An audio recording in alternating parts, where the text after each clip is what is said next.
우리나라 사법에 대한 다양한 이야기 논리적으로 해보겠습니다. 시선집중 연장방송 사법논담. 아, 오해하지 마세요. 사법농단 아니고 사법논담이에요.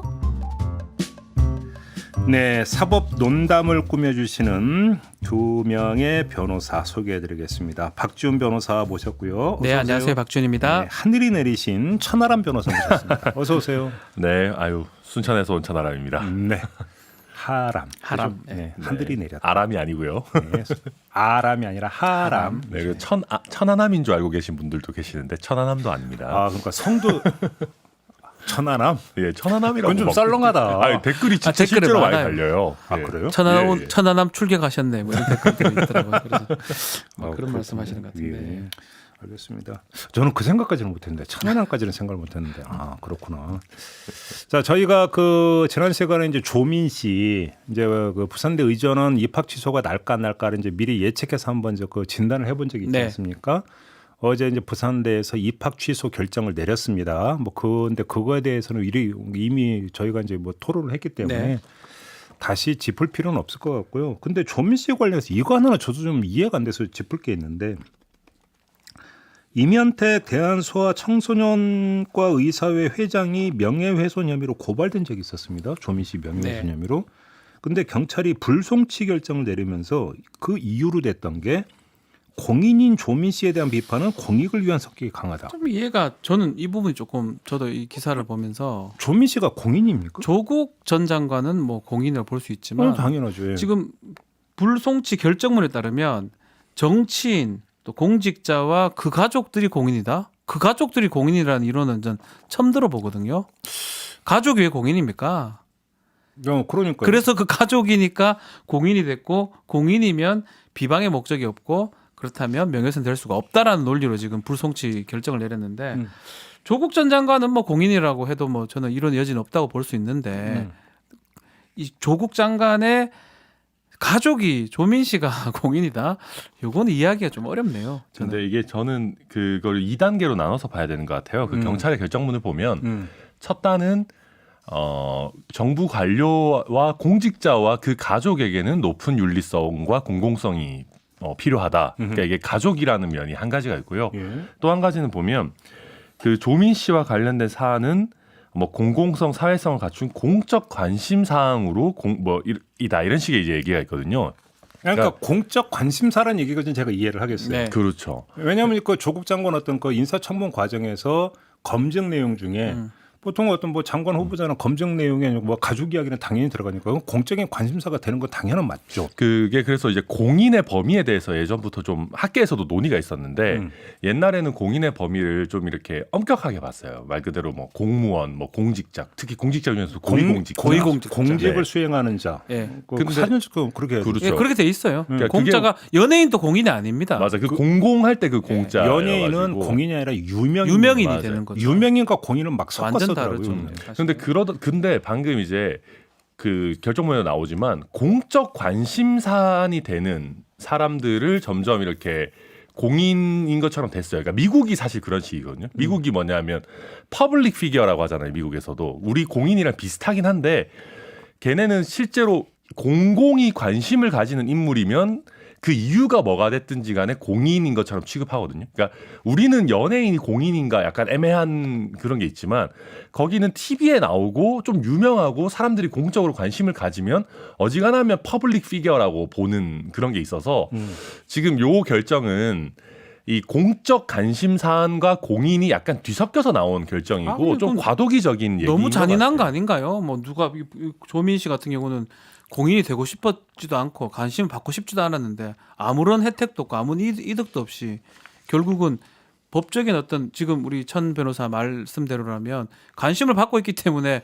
이 정도는 조금 명예훼손 당해도 된다라는 취지잖아요. 이거는 저는 이해하기가 좀 어렵습니다. 근데 저는 앞으로 이렇게 점점 갈 거라고도 보고 뭐 이게 가혹하고 저도 사실 정치하는 입장이니까 뭐 저희 가족들 생각하면 저도 사실 안 좋은데 예를 들면 지금 언론중재법에서 정치인들은 손해배상 청구를 할 수 없게 해놨잖아요. 징벌적 손해배상. 네, 징벌적 손해배상 청구를 할 수 없게 해놨는데 거기서 정치인들의 가족이 빠진 거에 대해서도 사실 말이 많아요.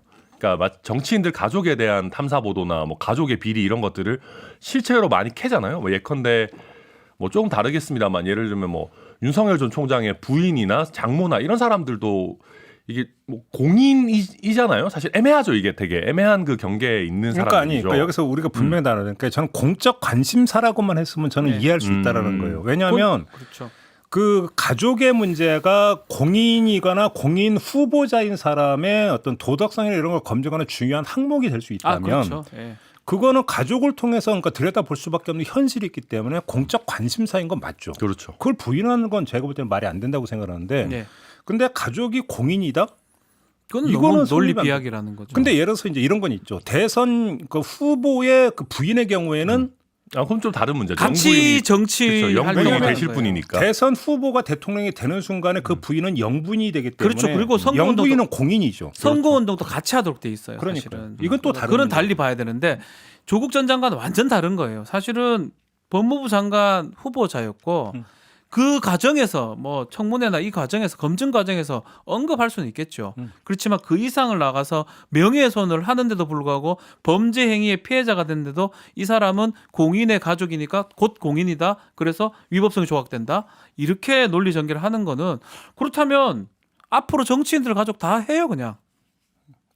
천하람 이제- 변호사도 정치인 하면 똑같아요. 그러면 되게 편해져요. 정치인들 가족은 다 명예훼손 당해도 되고 사생활 근데 이제 침해 당해도 되는 경우가 되는 거잖아요. 그럴 수 있죠. 근데 이제 제 예를 들면 저는 그런 차이는 있다고 생각해요. 그러니까 모든 정치인의 가족이 공인이다라고 확장을 할 수는 없는데 예를 들면 제가 인사청문회에 나와서 뭐 예를 들면 저희 아들이 뭐 이러이러한 문제가 없습니다. 라고 했는데 거기에 대한 뭐 예를 들면 이런저런 뭐 탐사 보도도 나오고 뭐 이렇게 막 나온다. 그러면 그 상황에서 제 아들이 공적 관심 사안이 된 건 맞는 거죠. 그거는 네. 맞다는 거잖아요. 아니 네. 뭐 지금 네. 그 제가 한잔 앞에서 촛불 켜는 것 같아서 죄송하기는 하오나 그러니까 이런 거잖아요. 이제 공인 같은 경우는 명예훼손이나 모욕죄의 어떤 소송의 주체가 되는 것을 엄격히 제한하는 이유는 공인이 공직을 수행하는 자고 공직을 수행한다라고 그러면서 국민의 그 권한을 위임받아서 행사하는 것이기 때문에 그 위임받아 행사하는 권한이 제대로 행사되고 있는지가 국민들이 감시하는 것은 당연한 권리고 감시의 차원에서 비판이 이루어지는데 비판이 이루어지는 과정에서 약간의 과도함이 있다 하더라도 그런 국민의 어떤 당연한 권리 행사의 일환으로 간주가 되기 때문에 네. 공인이 명예훼손이나 모욕죄의 소송을 거는 거에 대해서 제한을 두는 거 아니겠습니까? 그렇죠. 그렇게 놓고 본다면 조민 씨가 그러면 그러니까 국민들의 어떤 권한을 위임받아서 뭘 행사한 권인이냐? 제 말 계속 그 말이 뭘 받은 그건 이유가 아니지 있어요. 않느냐라는 그렇죠. 거죠. 권력에 그런 대항하는 의미에서는- 느낌은 아닌데 네. 근데 이제 예를 들면 그거를 또 우리가 너무 좁게 생각해 보면 예를 들어서 정치인의 가족이 뭔가 비리를 저질렀을 때 네. 그런 부분에 대한 비판을 또 위축시킬 수 있는 부분이 있는 거죠. 그러니까 이게 참 그 애매한 선이고 저도 공인이라고 딱 단정 짓기는 어려운데 공적 관심 사안은 맞다. 이게 그래서 그 한에서는 좀 그 공공이나 언론에 좀 더 많은 관심과 비판을 받을 수밖에 없는 지점이 있다. 네. 그렇게 보는 게 맞을 것 같아요. 알겠습니다. 아니 그러니까 제가 볼 때는 딱 하나인데요. 공적 관심 사안이다. 그러니까 저는 거기에 동의해요. 저도 동의합니다. 근데 왜 공인을 왜 넣느냐라는 거죠. 간단히 이야기하면. 그래서 좀 의아해서 한번 좀 이제 질문 드려봤던 거고요. 지금 뭐 사실은 최대의 문제는 언론중재법 아니겠습니까? 최대 이제 그 논란거리가 되고 관심사가 되고 있는 건데 저희가 워낙 여러 번 다뤘기 때문에 그 두 법률과의 견해만 좀 간단히 경청을 하고 넘어가도록 하겠습니다. 통과될 겁니다. 통과. 통과되어야 되고 예. 근데 여기서 사실 통과될 거다가 중요해요. 통과되어야 된다는 이유로 한번 좀 오랫동안 사실 논의가 된 건데 지금 와서 이제 얘기하는 거 제가 알기로는 뭐 유사한 내용의 어떤 논의가 한 20년 전부터 공수처법하고 저는 유사하다고 보거든요. 참여정부 시절 때부터 전 됐다고 지금 알고 있고 그래서 그게 약간씩은 다르지만 실제로 징벌적 손해배상을 하냐 안 하냐가 이게 핵심적인 뭐 포인트고 예. 그것을 통해서 허위 뭐 조작 뉴스라든지 조작 정보 이런 것들을 막을 수 있고 국민의 어떤 권리를 보장할 수 있는 측면에서는 저는 반드시 필요한 법률이고 특히 언론의 자유는 최대지만 언론의 신뢰가 바닥인 우리나라 같은 경우는 이런 법을 통해서 개혁이 꼭 반드시 필요한데 글쎄요 저는 국민들을 제가 느끼는 국민하고 보도되는 국민들은 다른지 몰라도 제 주위에는 대부분 그게 이거 통과에 찬성을 하는 사람이 많은 것 같은데 방송 보면 뭐 다 싹 다 뭐 논리를 모두 법률가예요. 뭐가 뭐 하니 뭐 난리를 뭐 치고 방송 신문도 똑같은 온데 그게 왜 근데 왜 그러냐 갑자기 생각해 보니까 언론이잖아요. 다 언론이에요. 저도 제 거 계약하면 싫어요. 저는 제가 뭐 그러니까 변호사 쉽게 개혁하면 지금 이제 싫죠. 반대의 논리가 이제 집단 이기주의에 발렸다. 저는 그래 이렇게 봅니다. 그렇게 보는 거고. 당연하죠. 근데 저는 뭐 이렇게 생각합니다. 그러니까 국민의 여론이 높다고 해서 그게 꼭 좋은 방향이냐? 그 뭐 다른 문제거든요. 예컨대 일단 저도 두 가지로 좀 분리해서 보자면 국민들께서 검찰 싫어하죠. 언론 싫어하십니다. 근데 제가 여러 차례 나와서 얘기했지만 그렇다고 해서 대안 없이 검찰을 확 없애버리는 게 옳은 거는 아니거든요. 그러니까 국민의 여론이 아무리 검찰을 싫어한다고 하더라도 대안을 마련하고 그게 자리 잡고 없애든지 뭐 그래야 되는 거지 않습니까? 그러니까 마찬가지로 박 변호사님 말씀대로 언론 싫고 우리나라 언론에 문제 많은 거 안 싫어요. 많이 있는 거 저도 싫어요. 알죠. 근데 저도 말하죠. 저도 제 말을 왜곡해가지고 막 이상하게 쓰고 이런 거 많이 당해봐요. 저도 새싹 정치인이지만 그래도 그런 피해를 본 일들이 실제 있거든요. 근데 그렇다고 해서 우리가 이제 언론 자유를 줄이는 방향으로 갈 거냐 이거는 많이 논의가 필요한 거고 또 한 가지로 오랫동안 우리가 학계에서든 여론에서도 논의가 돼 왔다고 해서 국회에서 빨리빨리 넘어가면 안 돼요. 예를 들어서 학계에서 헌법재판소를 없애고 대법원으로 통합해야 된다. 이런 논의가 수십 년 전부터 있었습니다. 헌재와 대법원이 긴장관계에 있고 이게 관할 관계가 미묘하다 이래가지고 그렇다고 해서 예를 들면 저희가 여당이고 180석이 있을 때 민주당과 제대로 국회 법사위든 뭐 상임위 안에서 제대로 논의도 안 하고 예컨대 뭐 국민의당 사람을 안건조정위원회 위원으로 넣어가지고 원래 여야 동수로 해야 되는데 저희가 막 밀어붙여가지고 헌법재판소를 폐지하고 대법원의 그 기능을 통합하겠다라는 법을 그냥 막 일사천리로 통과시킨다고 칩시다. 그럼 그거랑 뭐가 다르죠. 그러니까요. 그런 식으로 만약에 한다 그러면 얼마 된다고 난리. 아니 그게 아니라 만약에 그런 식으로 간다 그러면 그게 얼마나 중요한 법인지를 차치하고 그럼 민주당에서 그걸 납득하겠어요. 그러니까 무슨 얘기냐면 우리 사회에서 이런 논의가 오래 있었던 거랑 법이라는 거는 사실 아다르고 어다르고 이번에도 지금 언론중재법도 논의하는 과정에서 꽤 많이 바뀌고 있거든요. 그렇죠. 근데 꽤 많이 바뀌고 있는데 웃긴 그래서 게 아쉬워요 저는 사실. 근데 이게 웃긴 게 저희 당이 이거에 대한 의견을 낼 수 있는 부분들이 별로 없어요. 오히려 보통 보면 언론에서 막 집중 포화하니까 민주당이 그냥 자기가 알아서 막 바꾸는 건데 그러니까 이런 식이면 국회가 뭐 알아 있냐는 거죠. 그냥 뭐 민주당 미디어 투기가 알아서 다 하면 되는 거지. 그러니까 이 법의 당부, 그러니까 좋고 틀리고에 대한 여러 가지 생각은 있겠지만 이런 식으로 뭐 제대로 된 검토 과정과 여야의 이 축조 심사도 없이 막 흘러가는 거는 저는 절차 자체로도 문제가 있다고 봅니다. 일단은 뭐 많이 대법원하고 법재판소 통합은 뭐 다른 거고 결론적으로는 5배 매기겠다는 거예요. 500만 원 또 안 나오는 손해배상에서 한 2,500만 원 하겠다는 것밖에 안 되거든요. 사실은 저 단적으로 얘기를 하면 그 와중에 많은 법률들이 모호하다는 걸 보충해 주려고 다 지금 하다 보니까 약간은 누더기가 된 거고요. 모든 법률이 다 이상해요. 악의적 뭐 회복할 수 없는 다 있어요. 그래 따지면 민법이 다 없애야 되죠. 그러니까 사실은 저는 이 이익단체들 특히 언론이나 뭐 좀 국민의힘 이해해요. 이거 통과돼 가지고 혹시나 또 지지받고 이러면 또 안 좋잖아요. 정권 바꿔야 되는데. 저는 그런 의미에서 공수처도 그렇게 의미에서 막았다고 저는 생각이 들고 뭐 그런 거는 이해를 하는데 언론인들이 이걸 찬성하는 사람이 있는 게 더 이상하죠. 당연히 반대하겠죠. 근데 예컨대 그 언론인들이 우리나라 언론인들만 반대하는 게 아니잖아요. 지금 국제 여러 언론 외국인들이 우리나라 것까지 뭘 신경? 외국인 조중동을 아십니까? 외국인들이. 근데 아무튼 그것도 있고 저는 또 한 가지 있는 게 우리 언론 개혁 처음에 이제 문재인 정부 출범할 때 많이 얘기하셨던 게 검찰 개혁, 언론 개혁, 교육 개혁을 하겠다라는 얘기들을 많이 하셨어요. 근데 실제로 보통 우리가 개혁이라고 하면 본인이 갖고 있는 권력을 내려놓는 걸 의미 있는 개혁이라고 보죠. 그러니까 본인이 여당일 때 여당에 좋은 거를 하는 게 뭔 사실 큰 개혁이겠습니까? 근데 이 언론계든 학계에서든 제일 중요하다고 하는 게 방송법 개혁이었어요, 사실은. 방송법이 KBS도 그렇고 뭐 MBC 우리 와서 하고 있지만 마찬가지죠. 뭐 맞아요. 그러니까 권력의 시녀가 되는 거잖아요. 그 이사진을 임명하고 이런 것들을. 그래서 사실 언론 노조에서도 이런 것들을 좀 제대로 된 좀 분산을 시키고 권력과 언론을 좀 이렇게 하자. 공감합니다. 방송법도 개혁을 못 하고 있는 것도 전 답답하고. 그래서 사실 이게 우선순위가 본인들이 갖고 있는 권력을 좀 내려놓으면서 뭐 하든지 그걸 동시에 추진하든지 아니면 실제 기성 언론보다 더 중요한 유튜브부터 먼저 그럼 하든지 해야지. 지금 우리가 지금 정확하게 지금 얘기를 좀 해야 될 부분이 뭐냐면 다 상임위가 약간씩 다르고 계류 사항이 달라요. 그러다 보니까 그런 일이 생기는 거고 그리고 사실상 지금 제일 먼저 가고 있는 게 지금 언론중재법일 뿐이지 뭐 다 똑같이 뭐 똑같은 아니, 속도로 개정이 되면 제일 좋겠죠. 아니, 상임위가 다 다르죠. 그래서 옛날에 이제 정개특위 이런 거 만들었잖아요. 맞아요. 정치개혁 그러니까 한 테이블에 다 올려서 자고 특위 만든 거잖아요. 왜 근데 그러면 그 미디어 특위는 왜 안 만들어요? 그래서 정보통신망법에 아니, 뭐 아마 있을 민주당 거예요. 대표는 아니시니까. 제가 뭐 민주당 쪽은 아니고 저는 민주당 관계도 없는 사람이고 그러니까 제가 봤을 때는 뭐 유튜브나 1인 미디어도 지금 강해지니까 규제를 해야 됩니다. 똑같이. 그러니까 정보통신망법에 그걸 지금 개정에 올라온 걸 제가 알고 있거든요. 오늘 뉴스를 본 하나 혹시 그거 보셨어요? 오늘 그 어느 신문인가 보니까 그 이번에 판사로 임명된 사람 보면 몇 사람 가운데 몇 명이 김현장 출신이라고. 그 뉴스 봤어요? 네, 저는 봤습니다. 보셨죠? 예. 그러면서 사법부가 이런 식으로 구성이 되는 것은 좀 이거 문제가 좀 심각한 거 아닌가? 8명 가운데 한 명이 김현장 출신이라고 신임 법관. 네. 자 그러면 아무튼 이 언론중재법이 그 개정이 되는데 개정이 된다고 해서 바로 징벌적 손배로 바로 가는 게 아니잖아요. 그렇죠. 법원의 판단을 구하는 과정을 거쳐야 되는데 그잖아요. 저는 그게 제일 크다고 봅니다. 근데 지금까지 되게 이야기 많이 나온 게 법원은 언론의 눈치를 되게 많이 보지 않나요? 보죠. 그잖아요. 네.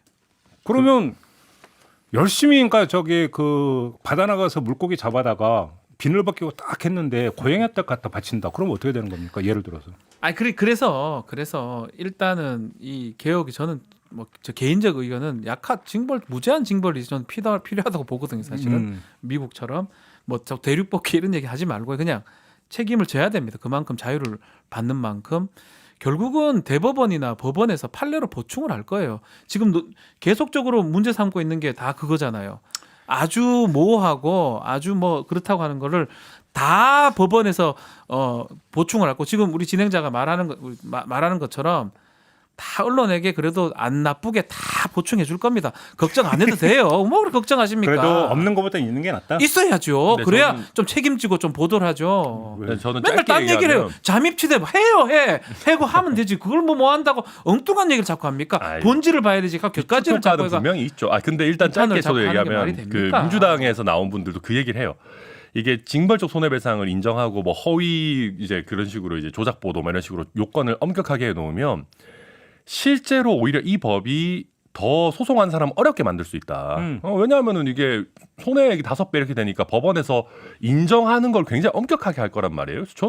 그래서 제가 민주당 인사들이랑 사석에서 얘기해 보면 야 이거 오히려 하도 반대에 그래 해준 거 아닙니까? 다 바꾼 거 아닙니까? 아닙니다. 이거는 원래 원안이랑 별로 아니, 달라진 그러니까. 것도 없어요. 원래 그 아까 변호사님 말씀하신 대로 핵심이잖아요. 5배 더 주는 거. 근데 그 핵심만 관철을 해도 법원에서 이거는 인정하게 되면 징벌적 손배 5배를 줘야 되니 그 인정하는 것 자체를 엄격하게 보게 된다는 그 거죠. 와중에 이제 뭐 악의적이어야 된다 뭐 다 넣었어요. 중간중간에 자꾸 뭐 반론 제기하고 하니까 그러다 보니까 이제 우리 변호사 입장에서는 그 재판하는 과정 힘들 것도 있겠죠. 그리고 그 악의적인 거는 모호한 게 아닙니다. 법원에서 이제 보충해줘요. 그 해석을 해주고 사건들이 생기고 그런 소송이 진행됨에 따라서 이 법은 완성이 되는 거거든요. 알겠습니다. 어떻게 법사위보다 더 뜨거워?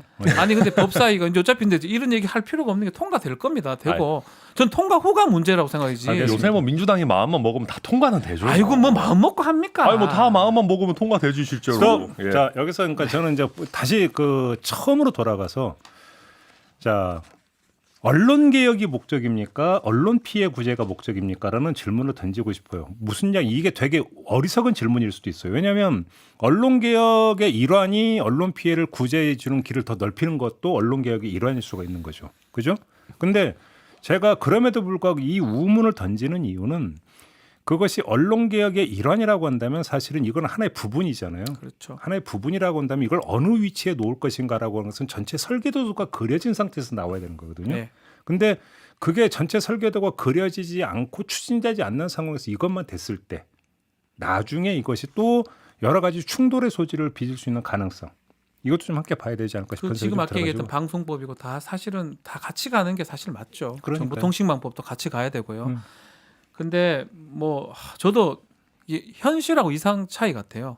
원래 이상적인 거라면 지금 진행자나 천 변호사 말한 것처럼 전체적으로 가서 그게 바뀌어지는 게 개혁의 제대로 된 방향인데 왜냐하면 그 국민의힘도 언론에 대한 불만이 장난이 아니지 않습니까? 저희 뭐 또 나- 똑같아요. 난리죠, 예. 맨날. 거기 그 미디어 특위인가 있죠. 거기 국민의힘. 뭐 맨날 첫날 고소고발하고 거기서 하잖아요. 그 예. 맨날 그 방송 모니터해가지고 방송 심의 걸고 막 하잖아요. 열심히 하던데 되게 저는 미디어 특위라고 해서 막 미디어랑 잘 지내는 특위인 줄 알았는데 아니에요. 그게 아니더라고요. 미디어 예. 감시 특위던데. 근데 그렇더라고요. 그럼에도 불구하고 결국은 정치는 또 입법 과정은 현실인 것 같아요. 뭐 하나 통과시키는데 너무 어렵다 보니까 그래도 어느 정도 대표적으로 어떤 인식될 수 있는 이 언론중재법 개정안을 근데 통과시킴으로써 조금 뭐 알겠습니다. 길을 연다고 봐야 아니, 근데 되나요? 저는 뭐 짧게만 이런 의미가 얘기하면 있다고 이거 생각이 솔직히 듭니다. 갑툭튀 해가지고 갑자기 이거 확 밀어붙이는 거, 요거 하나만 확 밀어붙이는 거, 솔직히 말하면 정치적인 고려해서 하는 거잖아요. 법사위원장 준다 그래서 우리 민주당 강선 지지층들 난리 나니까 빨리 이것만 훅 이거라도 하자 이렇게 되는 거니까 솔직히 저희도 마찬가지고 국민의힘도 마찬가지고 민주당도 마찬가지고 국익이나 이 전체적인 입법 체계나 뭐 큰 틀의 전략 이런 거 솔직히 생각 안 하고 그때그때 그냥 여론 내지는 자기 지지층에 맞춰서 춤을 추다 보니까 우리나라 법이 이렇게 엉망진창으로 가고 있다. 저는 그렇게 봅니다. 자, 그 정도로 하죠. 네. 뭐 자, 그런 법도 있고 아닌 것도 있고. 가장 뜨거운 건 지금 그 이제 그 부동산 이거잖아요. 네. 네. 일단 그 우리 그 당에 몸을 담고 있는 천하람 변호사께서는 당의 조치에 대해서 어떻게 평가하십니까? 최재형 캠프는 없죠.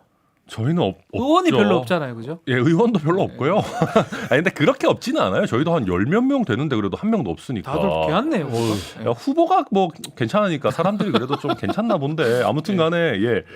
저는 솔직히 조금 아쉬웠어요. 저는 솔직히 예를 들면 여기 6명에 대해서는 아침부터 이제 오후까지 소명을 들어가지고 6명 소명이 됐다라고 해가지고 일단 넘겼잖아요. 그냥 넘어가자 이렇게 했는데 이걸 국민들이 어떻게 받아들이실 건가에 대해서 저는 조금 의문이 있고 그냥 뭐 모두에 대해서 그냥 탈당 요구 정도 했으면 어땠을까? 괜히 우리가 저는 그런 걱정이 돼요. 물론 그런 위험 없게끔 열심히 소명을 들었겠지만 예컨대 우리가 불문에 붙이자고 해서 6명을 그냥 이제 충분히 소명됐다 그랬는데 이 중에 한 명이라도 기소가 되면 어떡할 건가? 예를 들어서. 네. 그래서 저는 그냥 일괄적으로 탈당 요구했었어도 되지 않나 하는 그냥 생각도 그 들어요. 민주당이 깔아놓은 길 따라가면 되는 거죠. 저희도 근데 이제 모르겠어요. 뭐 그렇게 했을 경우에 뭐 6명 이게 뭐 막 사람들이 얘기하더라고요. 우리는 예를 들면은 뭐 그 내부 정보를 이용한 게 없고 뭐 걸린 사람들 중에 대부분이 뭐 농지법 위반도 뭐 본인이 한 게 아니고 가족이 한 거고 뭐 실제 얻은 이익이 없고 뭐 이익도 뭐 대부분 처분했고 그것도 얘기 들어보면 뭐 그럴 수도 있겠다 싶긴 한데 그렇다고 하면 저는 이 6명 특히 그냥 넘어가겠다고 하는 6명에 대해서는 그 혐의가 뭐였고 소명 내용이 어땠으니까 그래서 우리가 이렇게 결정했다라는 거를 아주 소상하게 공개를 해야 될 것 같아요. 아쉽죠. 이준석 대표가 강하게 하겠다 했는데 결과로는 좀 약하게 된 거거든요. 마찬가지로 거긴 탈당 권유도 안 됐어요. 뭐 지금 알기로는 윤리위인가요? 구성이 안 윤리가 돼 있어서 없어가지고. 뭐 아무것도 아니에요. 아무것도 아닌 거예요. 뭐 아무것도 아닌 아무 의미 없는 게 돼 버렸고 그게 대표의 뜻인지 뭐 어떤 최고의 결정인지는 알 수는 없지만 어쨌든 간에 뭐 민주당도 똑같지만 국민의힘은 더 못한 어떤 국민들은 사실은 어쨌든 간에 그 결론이 났으면 그 결론에 대해서 하겠다고 하면 하는 모습을 보여줘야 아무튼. 되고 그거 안 보여주면 결국은 눈에 귀에 안 들어옵니다. 뭐 농지가 100년 1000년 있었다 해도 그건 귀에 안 들어오는 얘기고 어쨌든 그 권익위원회에서 잘못됐다 그러면 그거에 대해서는 일단 가야죠. 우리 변호하다 보면 누구 하나 나 정말 죄졌습니다. 나 처벌해 주세요. 억울하지 않은 사람이 한 명도 없어요. 한 명도. 다 억울하지. 한 명도 없습니다. 교도소에 가면은 다 저기 뭐냐면 그 대한민국 사법이 엉터리인 게 그러니까요. 교도소가 죄 지은 사람이 아무도 없답니다. 한 명도 없어요. 다 내가 왜 그래 했고 내가 뭐가 되고 음주운전한 사람도 다 변명 하나하나 다 하거든요. 그럼에도 불구하고 잘못했으면 처벌을 한다고 했으면 아무튼 그래서 기본으로 갔었어요. 두 분의 이제 똑같은 평가는 민주당보다는 더 세지는 않다. 근데 저는 하죠. 조금 비싸게 더 하지. 저는 조금 더 봐야 되는 게 민주당 지금 이제 탈당 받으신 게 10명인가요? 그때 비례 2분 빼고 10명이었죠. 10명 중에 5명은 5명은 탈당계를 내셨고 냈고. 아직 아직 5명 안 내셔서 10명 다 탈당 안 시키고 있는데 이준석 대표가 어제 인터뷰 그 기자가 물어봤을 때 이분들 탈당 안 하면 어떡할 거냐 물어봤을 때 저희는 탈당 권유는 공식 징계거든요. 그러니까 탈당 권유를 받고 열흘 안에 탈당을 안 하면 자동으로 제명이 돼요. 저희는 좀 탈당 요구랑 권유가 좀 달라요. 탈당 요구잖아요. 근데 거기서 함정이 있는 게 아까 윤리가 JB타임스에서 없다면서요. 잠깐 얘기했지만 탈당 권유의 주체는 최고위원회가 아니라 윤리위원회. 윤리위원회. 맞아요. 그래서 이준석 대표도 이분들이 탈당 요구했는데 탈당 안 하면 윤리위 구성해서 정식 징계 절차 밟겠다라고 했거든요. 윤리 없다면서. 윤리위하면 뭐 대표가 임명하면 되는 거니까. 그래서 이제 그 실제로 민주당과 다르게 이 사람들을 탈당을 시키느냐? 만약에 탈당을 시킨다 그러면 당연히 민주당보다 훨씬 나은 거니까. 시킬 그거 것 봐야죠. 같은데요. 아니, 시간이 결국은 결국은 이제 시킬 것 그 정치의 그 기법 중에 하나가 시간차잖아요. 네, 시간 그렇죠. 끌기죠. 시간차잖아요. 네. 그러니까 결국은 윤리위를 언제 구성해서 공식적으로 탈당 권유를 언제 하느냐. 이게 뭐 포인트 아닙니까? 이번 국회 없어질 때쯤 되면 구성하겠죠. 아니, 결국은 국회 의미- 없어질 때쯤이면은 21대 죠 3년 뒤인데요. 아유, 지금. 근데 하는 거 근데 봤을 때는 그런 느낌이. 우리 이 코너는 사법 논담이잖아요. 네네. 그럼에도 불구하고 이 이야기를 꺼낸 건 자, 그러면 징계의 기준을 투기로 잡을 거냐 불법으로 잡을 거냐라는 문제가 있는데 제가 한번 그 두 법률가한테 여쭤보고 싶은 게 투기라고 하는 것은 법률 용어는 아니죠. 아니에요. 예. 그죠? 아니죠. 그잖아요. 그러면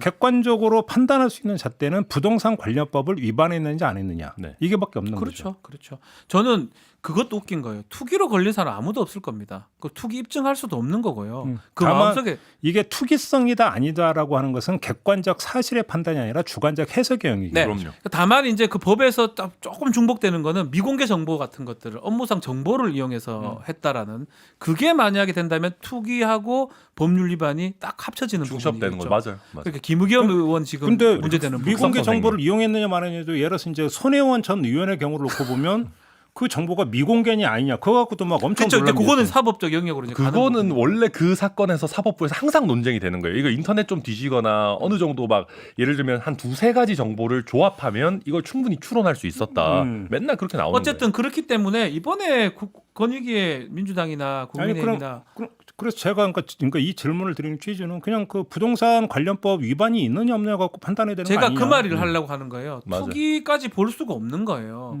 농지법이든 건축법이든 주택건축법이든 부동산 관련된 위반 사안이 본인이나 가족이 통제해야 될 범인의 가족이 있으면 지금 그거 조사해달라고 의뢰한 거잖아요. 민주당이고 국민의힘이고. 그래서 아마 권익위가 욕할 것도 없는 게 서류 보고 앉아가지고 조사했을 거예요. 등기부 떼가지고 받은 자료 보고 건축부 위반이네, 위반이네. 그걸로 지금 통보했던 거거든요. 그럼 그리고 아마- 그거에 대해서 다 변명하죠. 그건 다 변명 받아주고 할 것 같으면 뭐하라 그걸 조사를 요청했습니까? 근데 이제 권익위 조사가 뭐 저도 정확한 내용은 잘 모르지만 약간 그런 식으로 했을 것 같아요. 제가 권익이라면 조금이라도 문제 있어 보이는 소지가 있으면 그거 다 보내서 지금 그 합수본으로 넘긴다고 그렇죠. 하잖아요. 그러니까 아마 뭐 이게 아주 꼼꼼하게 하지 않고 예를 들어서 이 사람들이 뭐 사람들 불러가지고 뭐 엄청나게 뭐 취조하고 이럴 수 있는 건 아니니까 어느 정도 소지가 있으면 그거 잡아서 보냈을 것 같고 또 한 가지는 저는 이걸 보면서 약간 그 서글펐던 게 옛날에 잘 나가던 그 보수 정당이 다 몰락했구나. 내부 정보가 진짜 없구나. 사람들이 저는 되게 당에 들어와서 야 국민의힘이 진짜 생각보다 별거 없다. 막 이렇게 막 엄청 어마어마한 내부 정보도 없고 야 이렇게 생각보다 허술하네 이렇게 느낄 때가 되게 많은데 저는 오히려 그걸 보면서 거꾸로 봤던 게 뭐냐면 네. 여기서 미공개 정보라고 하는 게 네. 꼭 그 엄청난 고급 정보에서 청와대에 들어가야만 접할 수 있는 정보가 아니라 어찌 본다면 그 기초의회나 광역의회에서 오히려 이 관련해서는 미공개 정보가 더 많을 수 더 있잖아요. 많죠. 맞죠. 사실은 네. 엄밀하게 이야기를 하면 그렇게 놓고 본다면 미공개 정보를 이용했느냐라고 하는 것들을 검증하는 게 너무나 한계가 있을 수 있다. 네, 당연하죠. 오히려 실제는 더 많을 수도 있다. 네. 오히려 거꾸로 해석할 수도 있는 거 아닙니까? 근데 야당인데 뭐 사실 저희는 또 더 슬픈 게 기초광역의원도 잘 없어요. 그러니까 기초광역의원이 많으면은 뭐 그 사람들 통해 가지고라도 뭐 정보를 받고 이럴 텐데 너무 야당이라 뭐 그것도 그렇고 예를 들어서 뭐 저희가 진짜 미공개 정보에 접근할 권한이 없죠. 국민들께서 되게 오해하시는 게 막 국민의힘 사람들은 검찰이랑도 다 친하고 막 뭔가 이렇게 사회 지도층들과 엄청난 네트워크가 있어가지고 글쎄요 제가 이너서클에 못 들어가서 그런지는 모르겠습니다만은 의외로 그런 거 없어요. 뭐 다 잘 모르더라고요. 뭐 예. 아직 인싸가 아니어서 그런 거 아니에요? 저 정도면 해도 나름 그래도 어느 정도는 좀 친한데 하여튼 의외로 이번에 이제 허술하다. 저는 LH 예. 사태를 겪으면서 이제 이해충돌 방지법이 만들어졌어요. 국회법에도 들어가고 공직자 등 이해충돌 방지법이 만들어졌는데 이제 그게 의미가 있는 것 같아요. 그 이전에 부패방지법이 있었습니다. 권익위법. 부패방지법은 뭐냐면 그 공개 정보, 미공개 정보를 이용해서 취득했다는 인과성을 입증을 해야 돼요. 인과성은 100% 입증 안 됩니다. 그래서 저는 김의겸 사건도 이것도 지금 뭐 송치는 됐지만 뭐 범죄가 되기는 좀 어려워 보여요, 사실은. 김의겸 의원 같은 경우는 이제 뭐 본인이 이용했다는 그 미공개 정보가 오히려 자기가 사기 1년 전에 이미 공개된 거다 뭐 이렇게 주장하는. 그렇죠. 그래서 그 입증이 연관성을 입증을 해야 되는데 그래서 뭐 이것도 뭐 수사 과정에 가겠지요. 알겠습니다. 그래서 이게 불법이 될 여지는 사실은 지금 단계에서는 없고요. 저는 오히려 이해충돌방지법이 시행되는 시점 이후에는 불법 여지는 상당히 커집니다. 약간이라도 관련성이 있으면 그것을 신고하지 않고 회피하지 않고 취득한다면 다 처벌되거든요. 이 얘기 나온 김에 새끼를 한번 보니 왜 중수본은 도대체 이렇게 더뎌요 수사가? 예? 어려워요 진짜 이게. 더디죠. 예. 너무 더딘 거 아니에요? 너무 더딘 것 같아요. 그러니까 말씀처럼 권익위가 이게 하는 것도 서류 보고 거의 한 거거든요. 중수본은 불러서 해명 다 듣고 다 확인해야 됩니다. 그래서 저도 그렇고 저희 당 사람들 한 얘기가 검찰이 막 너무 잘한다 이런 건 아니지만 검찰이 그래도 2기 신도시 하고 1기 신도시 하고 할 때 있으니까 검사 너무 미워하지 말고 검사들 좀 거기 가가지고 예를 들면 직접 수사 안 하더라도 수사 노하우를 좀 적극적으로 전수하도록 하고 그래도 좋을 텐데 이게 검경 자존심 싸움처럼 돼가지고 아니 근데 검찰 뭐 저기 파견돼 있는 걸로 파견 한 명 간 거 아니에요? 그때? 아니야 그 저기 지청별로 다 저거 구성하라고 그때 법무장관 아니, 지시도 그거는 수사해서 올라오면 빨리빨리 압수수색 영장 주고 기소 빨리 하라고 해서 팀 만들어 놓은 거지 수사에 관여하는 건 아니에요. 알겠습니다. 네. 그 정도로 하고 제가 이해가 안 되는 게 하나 있어요. 좀 질문드리고 싶은 게 있는데요. 윤석열 캠프에서 경찰대 총동문회에다가 공명선거 추진단장 공고 인선 냈다는 거잖아요. 이거는 진짜 저도 왜 이해가 안 그래? 돼요. 아니 진짜 이걸 아니 일단 그 평가가 아니라 이게 무슨 얘기예요, 이 얘기가? 그러니까 아마 제가 봤을 때는 뭐 네거티브가 나오거나 아니면 모르겠어요. 상대 역 네거티브를 하고 싶어서 그런 걸 수도 있을 거고 그 수사 내지는 수사에 유사한 그 정보 수집을 하자. 쉽게 얘기하면 탐정 같이 쓸 수 있는 사람을 쓰고 싶다 이런 거였을 것 같아요. 예를 들면 야, 그런 뜻이에요? 그런 거 아니겠어요? 아니 상대방이 캠프에서 그런 일도 합니까? 원래 미국에서는 하죠. 미국에서는 그 오포지션 리서치라고 해가지고 아예 이걸 하는 회사가 있다고 하더라고요. 그러니까 다른 캠프에 좀 더러운 거를 찾아주는 일을 하는 사람들이 아예 있다고 하는데 근데 우리나라 선거는 뭐 그 정도까지는 아니 저는 안 우리나라 하잖아요. 캠프에서 그러니까 정보 네. 수집 파트를 만들었다는 얘기를 들어본 적이 없어요. 그러니까 아니 뭐 암암리에 이제 다른 캠프에 이런 거 좀 조사해야 하겠지만 저는 이거 보면서 네. 이거는 정말 윤석열 후보 내지 아주 핵심에서 선택한 어떤 아닌 것 같아요. 만약에 옆에 있는 그 김병민 제가 아는 분들 뭐 장예찬 뭐 몇몇이 이거 하자 했을 리가 그 없거든요. 사람들은 이거 하자고 안 아니 하죠. 그러니까 네. 이거는 아주 높은 아는 쪽에서 범위가 많이 제한적이군요. 그쪽 캠프 그냥 방송 같이 한 사람들. 다 방송하는 사람. 별로 네트워크가 없어요, 박 변호사님. 우리 쪽에는 우리 신지호 쪽에는. 의원하고도 되게 친한데 제가. 아니 홍준표 의원이 아 맞다. 고등학교 한동훈 거기랑도 좀. 아니 근데 있는 거 그분들하고 아니에요? 뭐 예. 교류를 아, 그 하는 게 김태형 아니고 변호사님. 제가 아는 예. 그분들이 되게 영민해요. 이런 것들을 할 정도로 센스가 없는 아니 근데 사람들이 일단 아닌데. 그 전에 천하람 변호사가 있는데 공명선거 추진단이 정말 정보 수집하는 파트가 맞아요? 그거 아니에요? 그러니까 자기들 아니. 네거티브 방어하려고 만든 거 아닌가 기본적으로? 아니 제가 예. 왜 이해가 안 되냐고 하냐면 그래서 네. 여쭤보는 건데 예. 지금 검사 출신도 여러 명 가 있잖아요. 가 있죠. 그러니까 네거티브 대응이라고 한다면 굳이 경찰 출신 아니, 그걸 공고를 하면 낼 돼요. 이유가 없잖아요. 그걸 쓰면 돼요 그 사람들을. 그렇죠. 아니, 그러니까 예를 들면 그 법 내려오기 그러니까 법적인 판단을 하기 전에 사실관계 파악 이런 거를 하려고 시키려고 한 거 아니겠습니까? 제 느낌에는. 아니 그러니까 제가 그래서 조금 전에 천하람 변호사 말대로 정보 수집 차원이라면 저는 처음 보는 광경이라 이해가 안 된다라는 좀 거고 놀랍습니다. 그게 아니라 네거티브 대응 차원이라고 한다면 아니 검사 출신 여러 명 있는데 너무 많죠. 많죠. 안에 굳이 너무 경찰 많죠. 출신은 또 공고 낼 이유가 아니, 좀 그래서 뭐가 이해가 있냐라는 안 거예요. 된다는 지금. 거예요. 그렇죠. 그래서 저는 계속 얘기하지만 윤석열 후보 등 아니면 가장 핵심에서 결정한 것 뭐 요즘 써져 있는데 경찰 지휘하던 이제 그게 있어가지고 경찰 사람 한번 쓰고 싶겠죠.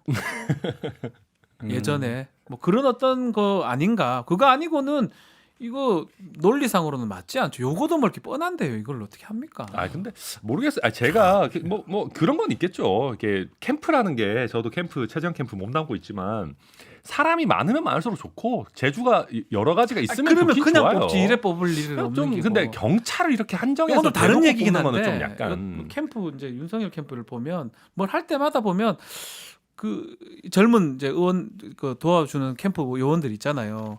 그분들이 뭘 뭐 이렇게 못 막는 느낌이 좀 들긴 해요. 일단 뭐 이제 두 분도 이제 저를 이제 여러 번 이제 같이 했기 때문에 이제 파악이 되시겠지만 저는 쓸데없는 거에 관심이 많잖아요. 그럼요. 그래서 이걸 보면서 또 이제 쓸데없는 거에 꽂힌 게 윤석열 후보가 경찰하고는 별로 친하지가 않구나. 안 친하죠. 아 공개 모집을 해야 되는구나. 그러니까 이게 공개 아. 모집을 할 정도로 별로 친하지가 않구나. 안 친하죠. 왜냐하면 맞죠? 부하였거든요.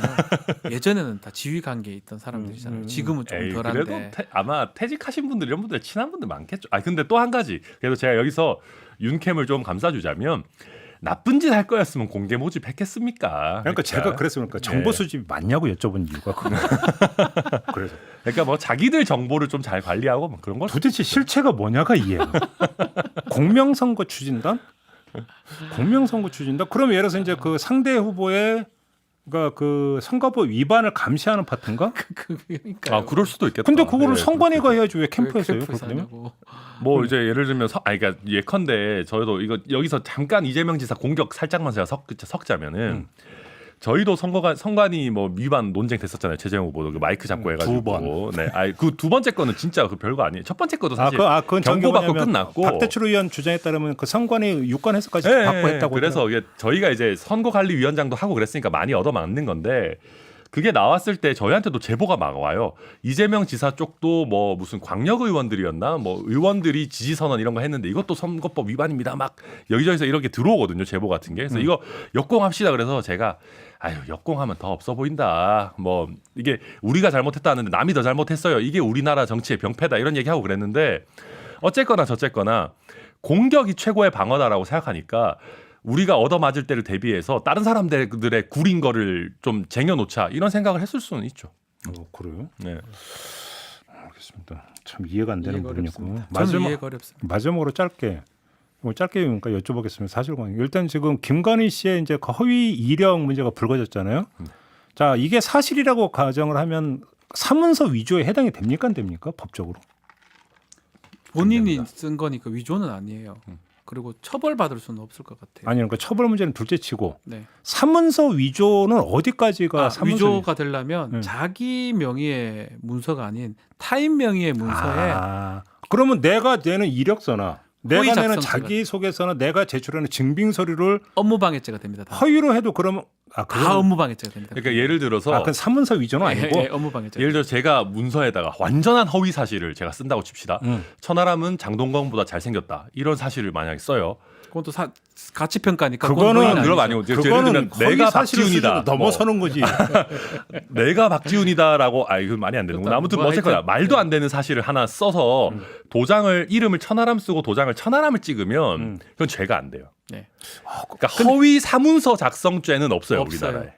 그러니까 사문서 위조는 다른 사람의 타인 명의. 제가 제 문서에 천하람을 허위로 기재해놨으면 그거는 이제 문제가 될 수가 있죠. 그렇게 되는 거고. 명의자가 제일 그건 대신 중요해요. 업무방해는 해당이 이거 이제 되죠. 제출했으면 업무방해죄 될 수가 있죠. 그러면 업무방해 공소시효는 몇 년입니까? 7년인가 5년이 그러니까 별로 안 지났을 길었던 겁니다. 것 같아요. 이건 2004년이니까 지났을 것 같아요. 예. 7년이면은 뭐 아무튼 아직 뭐 지났다고 그렇지만. 제가 알고 또 있어요. 공소시효군요, 그러면. 그렇죠. 또 공소시효. 그 처벌받기는 사실 어려워요. 음. 뭐 모든 그 기재를 허위로 한다 해가 업무방해죄 되는 것도 아니고 예. 인과성도 봐야 되니까 아. 처벌받기는 어렵지만 이제 그런 얘기를 계속 하는 거죠. 윤리적인 부분을 계속 얘기하지 않을 수 없는 거죠. 왜 그렇게 학교를 적었을까? 그러니까 내가 내 서류를 살짝 이렇게 해도 안 걸리면 된다 이거네요. 사문서 위조는 또 성립이 안 된다. 이제 그거를 자기가 자기 거를 조작하는 거를 허위 작성죄라고 표현하거든요. 네. 자기 거를 자기 명의 문서를 허위로 작성해 처벌된 건 딱 하나만 있어요. 뭔데요?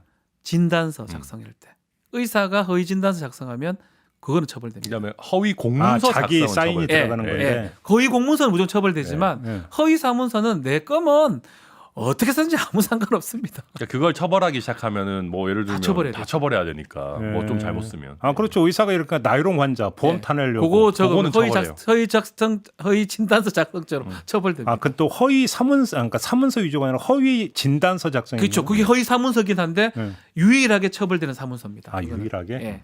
보험에 너무 악폐가 크다. 그렇죠. 그런 건가요? 그렇긴 하지. 네. 이거 처벌될 건 없고요. 네. 근데 윤리적으로 이거 그리고 저는 이제 9월 4일 날 논문 결과 발표가 1차 나니까 그때 같이 이게 또 거론될 것 같아요. 결국은 어떤 윤리적 부분 과연 이렇게 놓고 조민을 그렇게 공격을 했지 않습니까?